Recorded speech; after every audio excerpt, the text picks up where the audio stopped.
Let's talk about last night's vote, where dozens of Republicans rejected this new bill, even after it had the endorsement from President-elect Trump. Walk us through what led to the legislation getting voted down. I mean, you heard J.D. Vance and Speaker Johnson blaming Democrats, but what's the story here? That's a tough sell, especially given the way that Republicans had a bipartisan deal that they negotiated in tandem with Democrats. And then Elon Musk and President-elect Trump came in and said that's not good enough and tanked it. That's why we're in this position right now of watching Congress and specifically House Republicans go back to the drawing board this morning with no clear path, at least not one that they've established, that will get them to avert a government shutdown and then also do the things that Musk and Trump said that they wanted them to do. Specifically, when you hear Speaker Johnson there say, well, this is the same bipartisan deal except for one little thing called the debt ceiling, that is not one small thing. It is a huge negotiation. And it's actually a big part of why you saw 38 Republicans vote against the wishes of not just their own Republican leadership in the House, but also that of the president-elect and the leader of their party. Nevertheless, this is what you hear Speaker Johnson saying, which is that it's at the feet of Democrats, even though Democrats are saying this one's not on us. Watch. I want you all to remember that it was just last spring that the same Democrats berated Republicans and said that it was irresponsible to hold the debt limit, the debt ceiling hostage. What changed? It is, I think, really irresponsible for us to risk a shutdown over these issues. The Musk-Johnson proposal is not serious. It's laughable. Extreme MAGA Republicans are driving us to a government shutdown.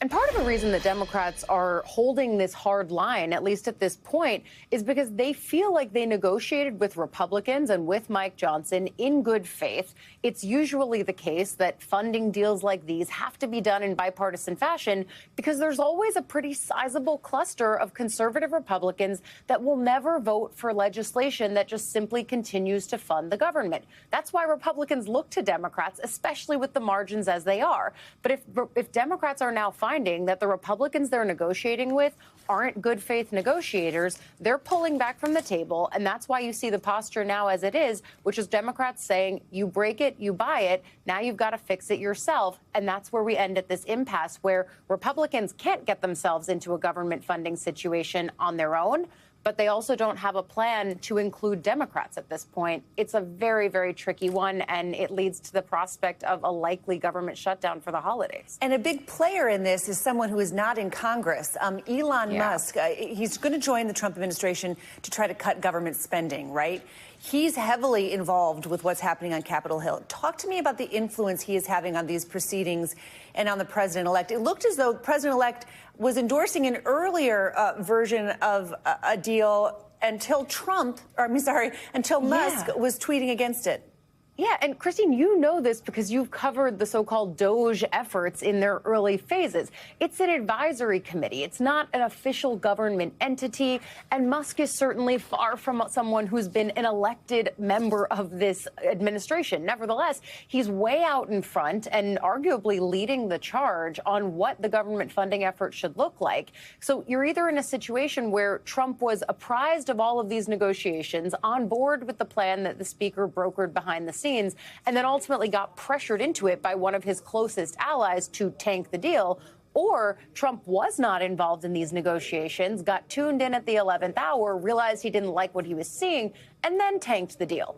Either way, it makes a really difficult case for how governing is going to go for at least the next 2 years. Technically, Republicans control all three branches of Congress when they come back in January, but we're seeing in practice why that's still very difficult. It's the irony, too, is if you're talking about cutting unnecessary spending, there is nothing more unnecessary than the taxpayer spending. The cost, there's always a cost to a shutdown. Including the debt ceiling raising. Exactly. Okay, so we understand that the White House, they're keeping close contact with Democratic leaders on the Hill. This, according to sources familiar with the discussions. What more can you tell us about that?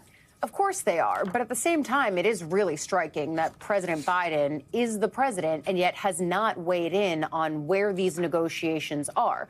President-elect Trump, of course, has put his stamp all over this.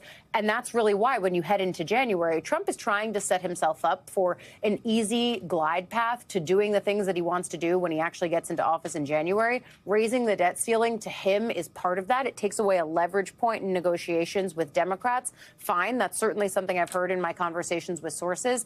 But I do think it's important for us to underscore the fact that President Biden has largely been absent both from these conversations and as far as we've heard on Capitol Hill. They might be monitoring. Of course they are. That makes a lot of sense. Democrats still control the Senate, and we're watching Hakeem Jeffries begin the early jockeying here of how he's going to handle being in a minority, even by a slight margin. But still, it seems to be Hill Democrats that are leading the charge here, not the other side of Pennsylvania Avenue. So interesting. All right, Ali, thank you so much. Thanks for watching. Stay updated about breaking news and top stories on the NBC News app or follow us on social media.